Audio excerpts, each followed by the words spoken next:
First will be Peter Murphy. Thank you. First of all, thank you all very much for coming tonight and staying and listening to this. I hope it's been helpful and informative. I would just say that as you look at the next election, whether it's this board, whether it's all the other races, you know, Charles County really matters. It's an important and incredible place to live. And it's important that you choose people who have experience. And when you certainly look at this board, when you look at this position, the president of the Board of County Commissioners is like the CEO. This is a person that's responsible for a $400 million budget to make sure that that is sound and balanced. You wouldn't hire somebody for that position that had no experience. You wouldn't. You would never do that. That's a lot of money. That's your money to be able to manage. And for those that do have experience, you want to look at them and say, how did they use that experience? And how did they balance that budget? And how did they make sure that our teachers got paid? And how did they make sure that our police got paid and so forth? It's the major part of what we do in this position, certainly as president. So experience is absolutely critical. The other thing that I talked to you a little bit about is relationships. You cannot get anything done if you haven't spent a lot of time developing relationships with individuals, whether they're at the local level, particularly at the state level, because we rely so heavily on their support, and somewhat the federal. That takes a lot of time to develop those relationships because the very cornerstone of that is trust. They need to know that when you come to them for a project or for money or whatever, that you are good for your word. And you are someone who's going to take that and you're going to make it work and you're going to follow through on that. That's critical. It's absolutely critical. And that doesn't happen easily. It takes time to build those relationships. And then the other thing I want you all to keep in mind, this is not a full-time job, a 40-hour-a-week job. Charles County really is an amazing place, and it deserves the utmost attention. It's a 60 or 70-hour-a-week job at least. And so in my case, it is all I do. It is where I've committed myself. And I've been doing that not only when I was in the legislature, but I've done it here. So keep that in mind, you know, that we are deserving and entitled to, someone who can commit and give their full time to a place that is as rich and deserving as Charles County. Thank you.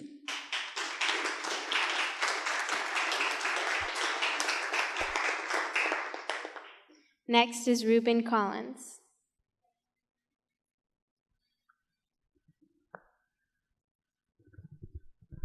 I'd like to thank everyone for coming out this evening. This was, as usual, very engaged. It was an opportunity, I think, for our citizens to hear directly from those who seek the presidency of the Board of County Commissioners. I ask that you support my efforts to become president of the Charles County Board of Commissioners. I believe I bring to this job a local pedigree and also experience. But I want to make it clear, with that experience, I've never actually presided over Charles County government. That's where I'm asking for your support, to actually start right from the very beginning with a well-thought-through agenda to move our county forward for the future, to actually move forward on projects that are already in existence, which would provide jobs, the infrastructure projects that I mentioned earlier, and in addition, to think outside of the box and to recognize that we are competing with other businesses, with other governments in the Washington metropolitan area. And we simply cannot continue to think the same way and expect somehow that we will move forward and we will be able to create more in terms of revenue to pay for teacher salaries and to pay for law enforcement. We have to think a different way.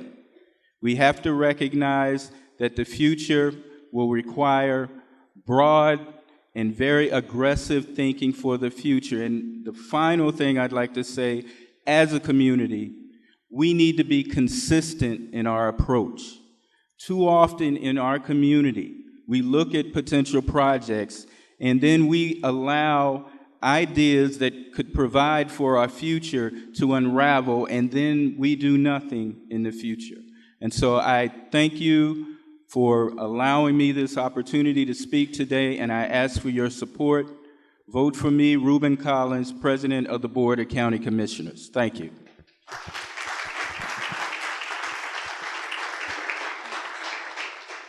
Next is Brian Claus.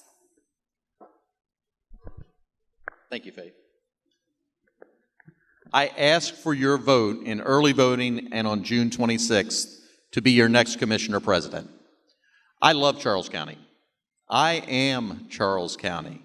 I love the fact that I was born here, that I was raised here, that I joined the military from Charles County, and more importantly, I'm so glad I came back, established my family, raising my children in Charles County Public Schools. This county has so much to offer us, but there's so much more that we can do.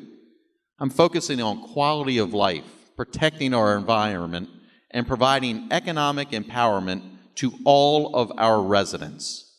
Charles County is a phenomenal place to live, but not if you can't afford to live here. There are so many that have been left behind because we have failed to focus on the most important issues. Our quality of life means we have to have high-paying, career-focused jobs.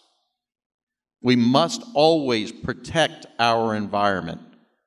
We do those things that make our neighbors feel like we care about them.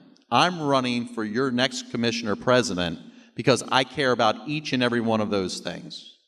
And I ask for your vote on June 26th. Thank you very much.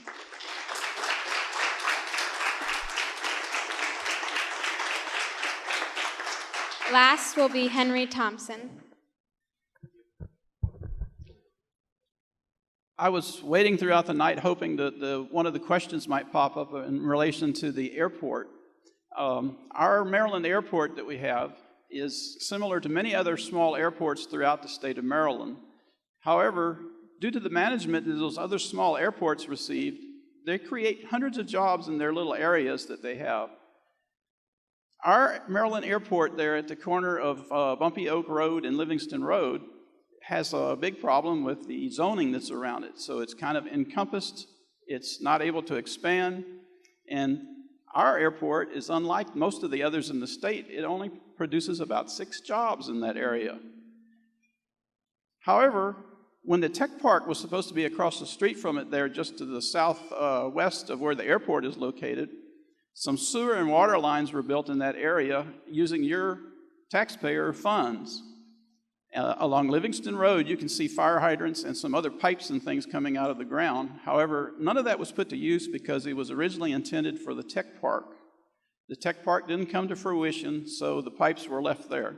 They'd already been built and installed, so there's really nothing anyone could do with it. What needs to happen is we need the zoning around the airport changed so we can produce some businesses that add to the environment there at the airport. We need to have more corporations come in and more businesses. While they're there building buildings or building structures, they can hook up to that water and sewer that's already there. That way your tax money that was used to pay for that service is already available. This is another good thing that could happen to the airport, because when that occurs, it'll also produce a few more jobs for that area of our county. I'm hoping to see each and every one of you in June for the primary and for November for the gubernatorial elections, and I hope that you will consider me during your vote. Thank you.